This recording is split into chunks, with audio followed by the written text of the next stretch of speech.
तो आज की क्लास में हम स्टार्ट करें न्यू चैप्टर के साथ, that is biodiversity and conservation. बेटा ये लास्ट चैप्टर है आपका, फिर आपका सिलेबस कंप्लीट हो जाएगा। छोटा सा चैप्टर है, बहुत लेंदी नहीं है। तो देखिए, सबसे पहला क्वेश्चन, इस चैप्टर में हम दो चीज़ें पढ़ने वाले हैं।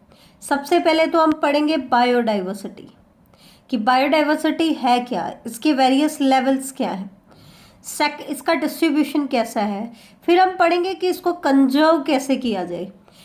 इसमें हम रीज़न पढ़ेंगे कि इसको हम कंजर्व क्यों करना चाहते हैं, फिर कंजर्व करेंगे तो कैसे करेंगे, कौन कौन से मेथड से इनको हम कंजर्व करेंगे। तो वो सारी चीज़ें हम इस चैप्टर में पढ़ने वाले हैं। तो सबसे पहले हम आते हैं बायोडाइवर्सिटी की डेफिनेशन के ऊपर। तो बायोडाइवर्सिटी वर्ड का मीनिंग क्या होता है बेटा? बायो मीन्स लाइफ, कोई भी लिविंग ऑर्गेनिज्म की हम बात करें, और डाइवर्सिटी मीन्स उसकी डाइवर्स फॉर्म। डाइवर्स फॉर्म मतलब उसके डिफरेंट फॉर्म्स जो जो एग्जिस्ट करती हैं। इसका मतलब क्या होता है? सिंपल टर्म्स में अगर हम कहें तो हम किसी भी इंडिविजुअल की हेट्रोजेनेटी की बात कर रहे हैं। किसकी बात कर रहे हैं? हेट्रोजेनेटी की बात करें तो बायोडाइवर्सिटी क्या है? It is the totality of genes, totality of genes, species and ecosystem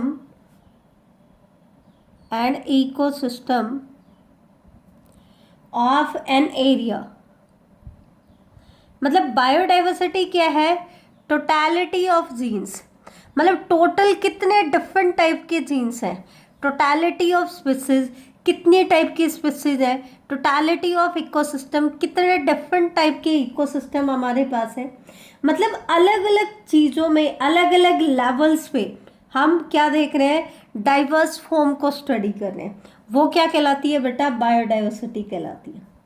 biodiversity term को सबसे पहले पॉपुलराइज किया था, it was popularised bye Edward Wilson.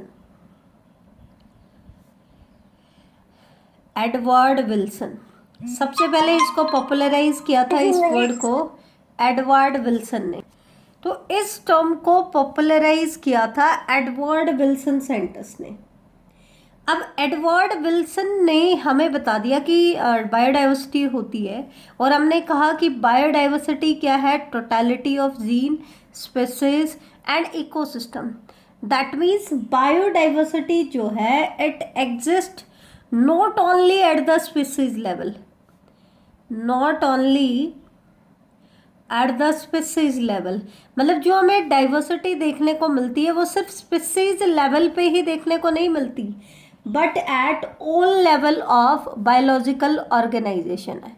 But at all level of biological organization, जितने भी लेवल हैं, जैसे स्पीसीज लेवल पे भी आपको देखने को मिलेगी, इंडिविजुअल, पॉपुलेशन, इकोसिस्टम, ठीक है, जेनेटिक लेवल पे भी आपको देखने को मिलेगी।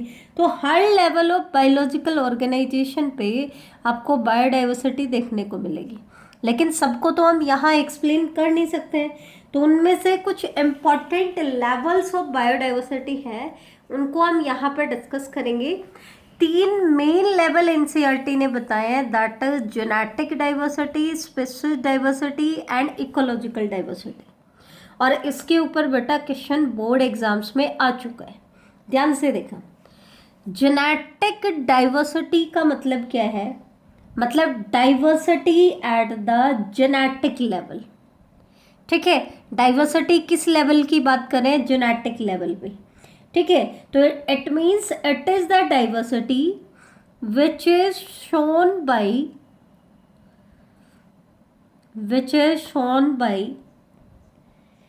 a single species at the genetic level। एक ही स्पीसीज के दौरान जेनेटिक लेवल पे डाइवर्सिटी शो की जाएगी over it's distributional range, over it's distributional range. अब किसी भी लेवल पे बायोडाइवर्सिटी होती है ना बेटा, तो उसकी कोई ना कोई सिग्निफिकेंस भी होती है। तो अगर जेनेटिक डाइवर्सिटी कोई इंडिविजुअल शो कर रहा है, कोई स्पीसीज शो कर रही है, तो उसको क्या बेनिफिट मिलेगा? तो ये उस इंडिविजुअल की हेल्प करेगा अडेप्ट करने में टू इट्स चेंजिंग एनवायरनमेंट। जिस इंडिविजुअल की जेनेटिक डाइवर्सिटी बहुत ज़्यादा होगी, वो चेंजिंग एनवायरमेंटल कंडीशंस के अकॉर्डिंग अपने आप को इजीली अडेप्ट कर लेगा। इसका मतलब ये किस लिए चाहिए? एडेप्टेशन के लिए चाहिए। मोर द जेनेटिक डाइवर्सिटी, जितनी ज़्यादा जेनेटिक डाइवर्सिटी होगी उतना ही betterly species is adapted to its changing environment. Betterly the species is adapted to its changing environment। कैसे? आप सोच के देखो, अगर मान लो किसी इंडिविजुअल में कोई भी जेनेटिक डाइवर्सिटी नहीं है, तो जेनेटिक मेकअप सबका सेम है। अब मान लो कंडीशंस, एनवायरमेंटल कंडीशंस ऐसी आ गई जो इनके लिए सुटेबल नहीं है, तो सबका एक जैसा जेनेटिक मैटर है, तो सारी की सारी क्या हो जाएंगे? डिस्ट्रॉय हो जाएंगे। तो चेंजिंग एनवायरमेंटल कंडीशंस के अकॉर्डिंग अपने आप को अडेप्ट नहीं कर पाएंगे। लेकिन अगर इनमें जेनेटिक लेवल पे डाइवर्सिटी ज़्यादा होती है, तो उनमें से कोई ना कोई स्पीसीज क्या कर जाएगी बेटा? बेटरली अडेप्ट कर जाएगी चेंजिंग एनवायरमेंटल कंडीशंस के अकॉर्डिंग। कोई ना कोई तो स्पीसीज नेचुरल कंडीशंस में बेटरली फिट होगी, उसमें ऐसी कोई ना कोई वेरिएशन होगी जिसकी वजह से वो उस इन्वायरमेंटल कंडीशंस में बेटरली फिट हो जाएगी, तो वो आउटब्रीड करेगी। तो जेनेटिक डाइवर्सिटी जितनी ज़्यादा होती है उतना ही इजीली कोई भी इंडिविजुअल चेंजिंग इन्वायरमेंटल कंडीशंस में अपने आप को एडजस्ट कर लेता है। अब क्वेश्चन आता है कि कौन कौन से डाइवर्सिटी जेनेटिक डाइवर्सिटी शो करते हैं। एग्जाम्पल मैं आपको टोटली इस चैप्टर में एनसीईआरटी ही कराऊंगी, तो ध्यान से देखना। पहला एग्जाम्पल आता है कि इंडिया हैज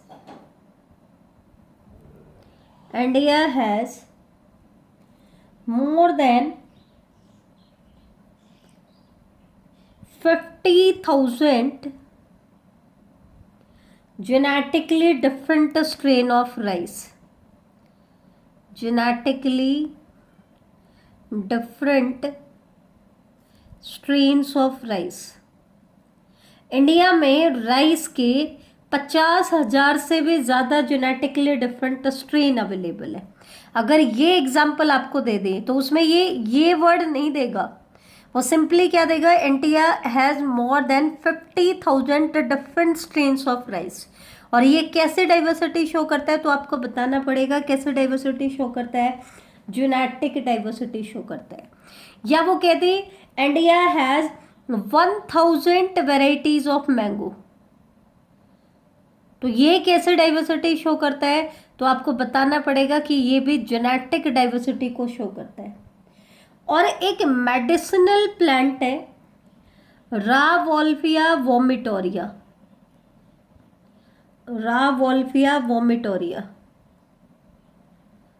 ये जो मेडिसिनल प्लांट है, it was growing in Himalayan ranges. ये भी बेटा क्या शो करता है? जेनेटिक डाइवर्सिटी शो करता है। और ये जेनेटिक डाइवर्सिटी किस में शो करता है? Potency and concentration of the active chemical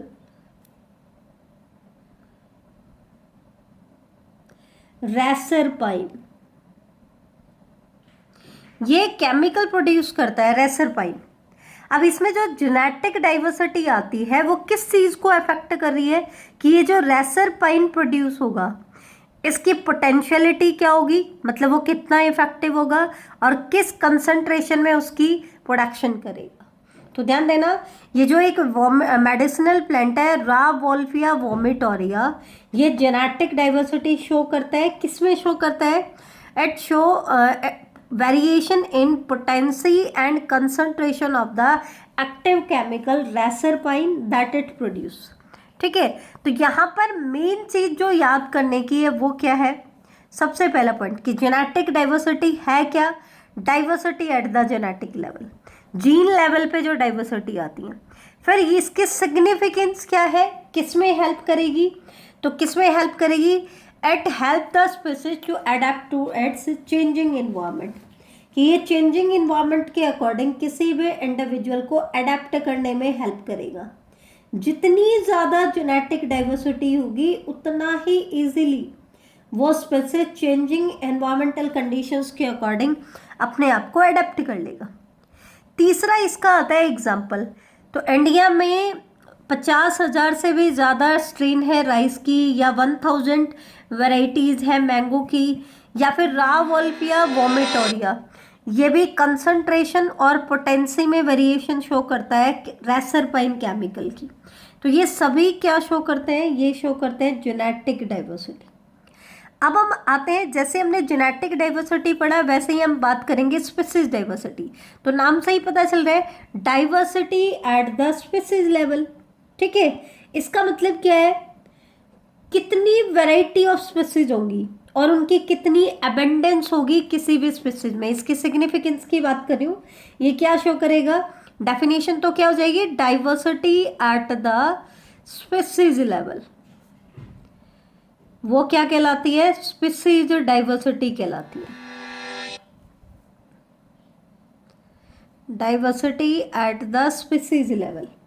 और दूसरा क्या है, सिग्निफिकेंस क्या है इसकी स्पीसीज डाइवर्सिटी की, तो it is a measure of the variety of species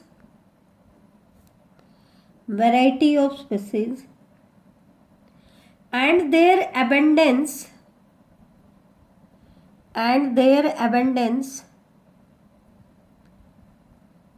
present within a region,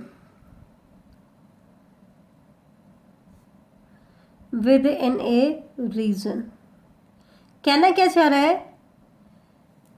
ये किस चीज को मेजर करता है, it is a measure of the variety of species, कितनी वेराइटी ऑफ स्पीसीज या उनका कितना अबेंडेंस होगा किसी भी रीजन में, ये कौन डिसाइड करता है, ये डिसाइड करता है बेटा स्पीसीज डाइवर्सिटी। हर डाइवर्सिटी की अलग अलग सिग्निफिकेंस है। अब आते हैं इसके एग्जाम्पल, तो इसके एग्जाम्पल में एनसीईआरटी ने दिया है कि जो इंडिया के अंदर वेस्टर्न घाट है, western Ghat, it have a greater amphibian species diversity,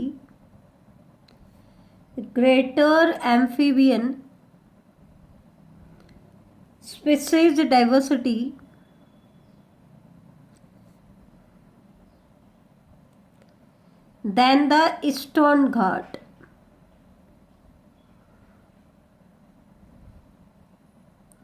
सीधा सीधा क्वेश्चन पूछेंगे कि वेस्टर्न घाट में डाइवर्सिटी ज़्यादा है, एम्फीबियन डाइवर्सिटी ज़्यादा है किसके कंपैरिजन में, ईस्टर्न घाट के कंपैरिजन में।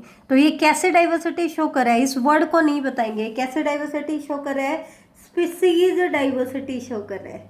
कैसे डाइवर्सिटी शो कर रहा है, स्पीसीज डाइवर्सिटी। तो 3 इंपॉर्टेंट क्वेश्चन यहाँ पे बनते हैं। एक तो बनता है डेफिनेशन, दूसरा बनता है सिग्निफिकेंस, कि सिग्निफिकेंस क्या है, किस डाइवर्सिटी की क्या सिग्निफिकेंस है, और तीसरा बनता है इनके एग्जाम्पल्स।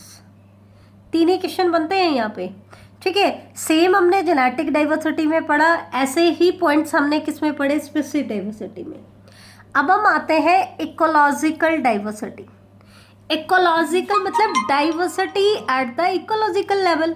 अब आपको पता है इकोलॉजी में तो हम क्या करते हैं, बायोटिक और नॉन बायोटिक कंपोनेंट की इंटरेक्शन भी पढ़ते हैं, और बायोटिक में भी कई सारे लेवल हैं, जैसे कि पॉपुलेशन लेवल, ठीक है, कम्युनिटी लेवल, इकोसिस्टम लेवल, तो अलग अलग लेवल हैं।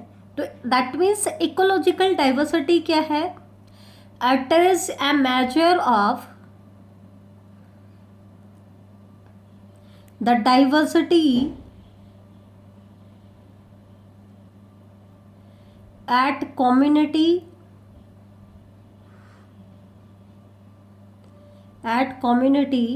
and ecosystem level। ये क्या है बेटा, it is a measure of diversity eight community and ecosystem level. ठीक है, अब इसका बेनिफिट क्या मिलेगा, सिग्निफिकेंस क्या होगा, area having more number of ecosystem, एक ऐसा एरिया जिसमें इकोसिस्टम ज़्यादा है, it is ecologically more diverse, as ecologically more diverse than the area having less number of ecosystem।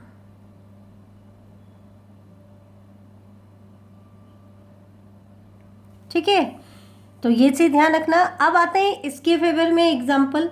तो इकोलॉजिकल डाइवर्सिटी जो है वो इंडिया की ज़्यादा है।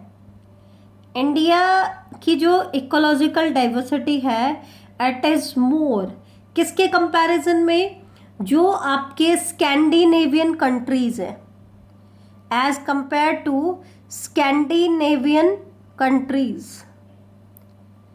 स्कैंडिनेवियन मतलब जो ठंडे इलाकों में पाए जाते हैं। ठीक है,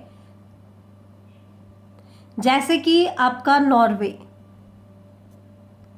उनके कंपैरिजन में इंडिया में इकोलॉजिकल डाइवर्सिटी ज़्यादा है।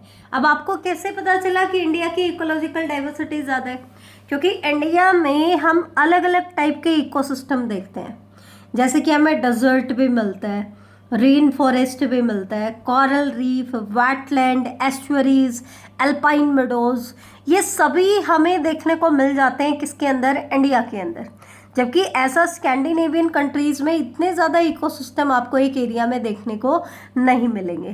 That means Indian ecological diversity is more as compare to Scandinavian countries. तो ये तो था आपका पहला इंट्रोडक्टरी पार्ट, जिसमें हमने पढ़ा वेरियस लेवल्स ऑफ बायोडाइवर्सिटी। अब सेकंड टॉपिक आता है इसी बुक के अंदर, आपका नेक्स्ट टॉपिक आता है, that is global species diversity. Global मतलब हम डाइवर्सिटी बताना चाहते हैं ग्लोबल लेवल पे, बड़े लेवल पे, मतलब हम कंपेयर करेंगे how many species were there on earth and how many in India. India के अंदर कितने स्पीसीज है और वर्ल्ड अर्थ के ऊपर बड़ी लेवल की बात करें तो पूरे वर्ल्ड में, पूरे अर्थ के ऊपर कितने डाइवर्सिटी है। ठीक है, तो बेटा अकॉर्डिंग टू IUCN, अब सबसे पहले तो ये वर्ड बहुत बार आएगा IUCN, तो IUCN की आपको फुल फॉर्म पता होनी चाहिए। IUCN क्या है, international union of conservation of nature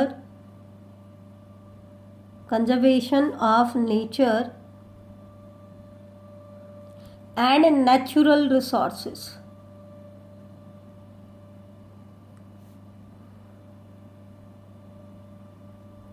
ये क्या है बेटा, international union of conservation of nature and natural resources. तो IUCN की आपको फुल फॉर्म पता होनी चाहिए। अब हम आते हैं ग्लोबल स्पीसीज डाइवर्सिटी पे।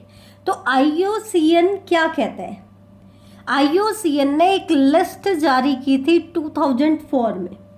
तो according to IUCN 2004 there are slightly more than 1.5, slightly more than मतलब लिटिल बिट ज़्यादा, slightly more than 1.5 million species of plants and animals on earth। बेटा एक चीज ध्यान रखना, आप बायोडाइवर्सिटी पढ़ रहे हो तो आपको डाटा याद करने पड़ेंगे। पूरा चैप्टर जो है डाटा से फिल्ड अप है, एग्जाम्पल से फिल्ड अप है, तो वो आपको देखने पड़ेंगे भाई, ध्यान से सुनना। तो IUCN की 2004 की लिस्ट के अकॉर्डिंग जो अर्थ के ऊपर टोटल प्लांट और एनिमल स्पीसीज हैं, हम सिर्फ प्लांट और एनिमल स्पीसीज की बात कर रहे हैं, बाकी ग्रुप की बात नहीं कर रहे हैं। तो इनकी टोटल नंबर ऑफ स्पीसीज मतलब स्पीसीज डाइवर्सिटी की बात करें, it is slightly more than 1.5 million.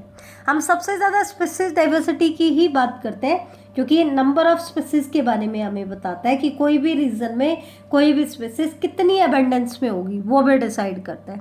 तो ये total number of plant and animal species on earth is slightly more than 1.5 million. अब अलग अलग साइंटिस्ट ने अलग अलग डाटा दिए हैं, तो हमें देखना पड़ेगा, वही चीज़ मैं आपको बता रही हूँ। लेकिन एक चीज़ देखना, अगर हम बात करें अर्थ के ऊपर ट्रॉपिक्स और टेम्परेट रीजन की, ट्रॉपिकल रीजन हम किसे कहते हैं, जो बिल्कुल इक्वेटर के पास होते हैं, ठीक है, उनको हम कहते हैं ट्रॉपिक्स। 23.3 डिग्री इन नॉर्थ से लेकर के साउथ तक हम बात करते हैं।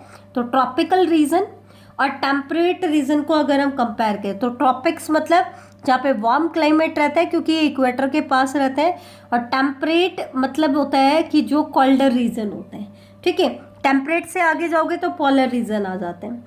तो टेम्परेट रीजन की अगर हम बात करें और इनको कंपेयर करें ट्रॉपिक के कंपैरिजन में, तो species inventories are more complete in temperate region. Temperate region में स्पीसीज इन्वेंटरीज जो है वो ज़्यादा कंप्लीट है, are more complete.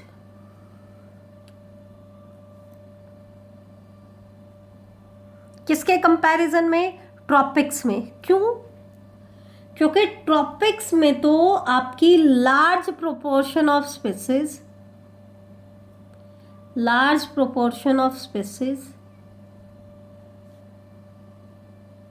Waiting to be discovered.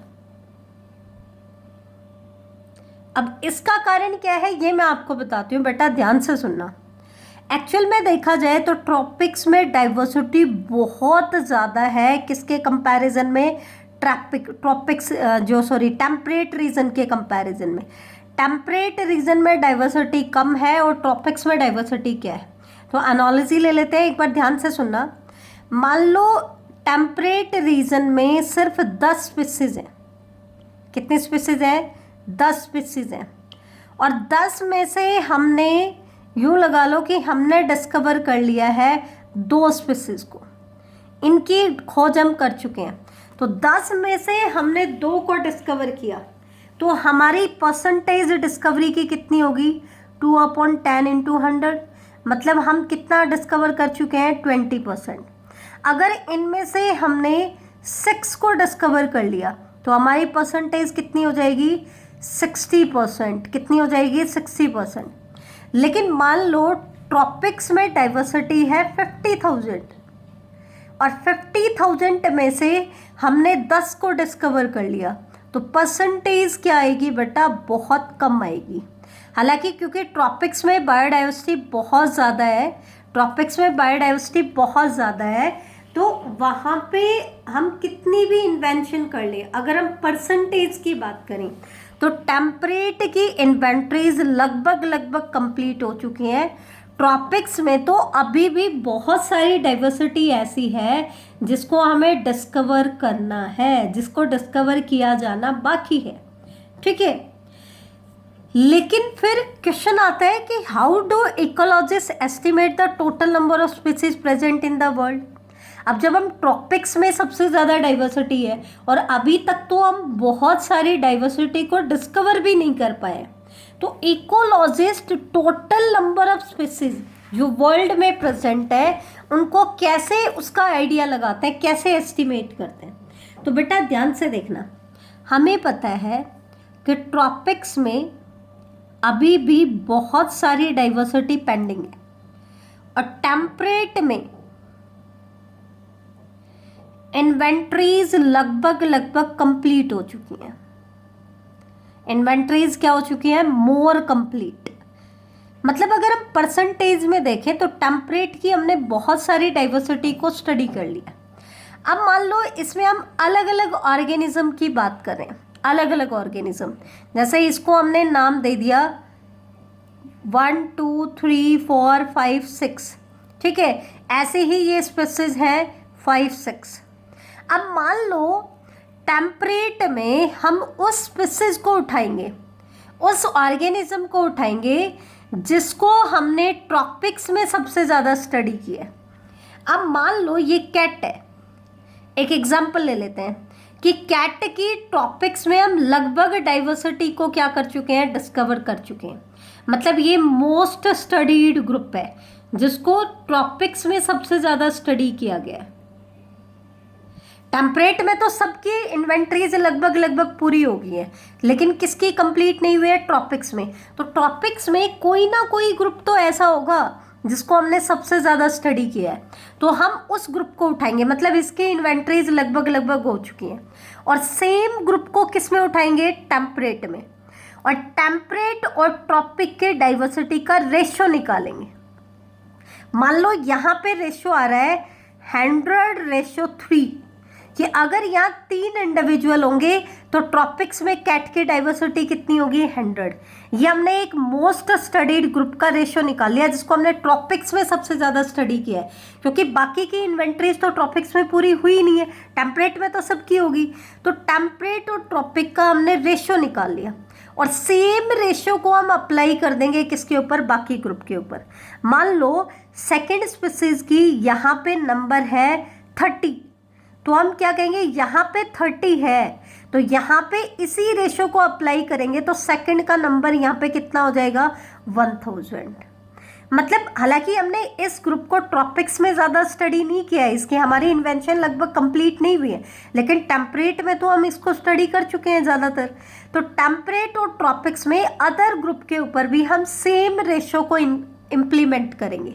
ठीक है, तो एनसीईआरटी के अकॉर्डिंग क्या कह रही है कि हमें क्या करना है, बायोलॉजिस्ट क्या करते हैं, स्टैटिस्टिकल कंपैरिजन करते हैं किसका, टेम्परेट ट्रॉपिकल स्पीसीज रिचनेस का, किसका, मोस्ट एग्जॉस्टिवली स्टडीड ग्रुप का, जिस ग्रुप को हमने सबसे ज़्यादा स्टडी किया है। ठीक है, जैसे कि मान लो इंसेक्ट को हमने सबसे ज़्यादा स्टडी किया है टेम्परेट ट्रॉपिक्स रीजन में, तो जो इंसेक्ट की डाइवर्सिटी ट्रॉपिक में है और जो टेम्परेट में है उसका रेशियो निकाल लो और सेम रेशियो को, सेम ग्रॉस एस्टिमेट हम किसके ऊपर अप्लाई कर देंगे, दूसरे ग्रुप के ऊपर भी अप्लाई कर देंगे। तो इस तरीके से करके हमने टोटल डाइवर्सिटी को एस्टिमेट किया। ठीक है, तो ये माना गया है कुछ ग्लोबल स्पीसीज डाइवर्सिटी को एस्टिमेट करते हैं 20 से 50 मिलियन के बीच में। लेकिन फिर पूछ सकते हैं ऐसे तो कोई भी कुछ भी बोल देगा, लेकिन more scientific and sound estimate किसने किया, रॉबर्ट मे ने। More scientific and sound estimate किसने किया है बेटा, रॉबर्ट मे ने किया है। और अकॉर्डिंग टू रॉबर्ट मे जो ग्लोबल स्पीसीज डाइवर्सिटी होगी वो सिर्फ कितनी होगी बेटा, 7 मिलियन। ये आपसे पूछा जाता है, ये इंपॉर्टेंट है। कुछ स्पीसीज इन्वेंट्रीज को कितना मानते हैं, 20 से 50 मिलियन तक भी मानते हैं, लेकिन उनका कोई भी साइंटिफिक बेस नहीं है। अब तक का सबसे साइंटिफिक और साउंड एस्टिमेट किसने दिया है, रॉबर्ट मे ने दिया है। और according to Robert May global species diversity जो है इट इज़ अबाउट 7 मिलियन। ये आपका एनसीईआरटी का डाटा है। तो आज की क्लास में हम इतना ही पढ़ेंगे, इससे आगे हम नेक्स्ट क्लास में डिस्कस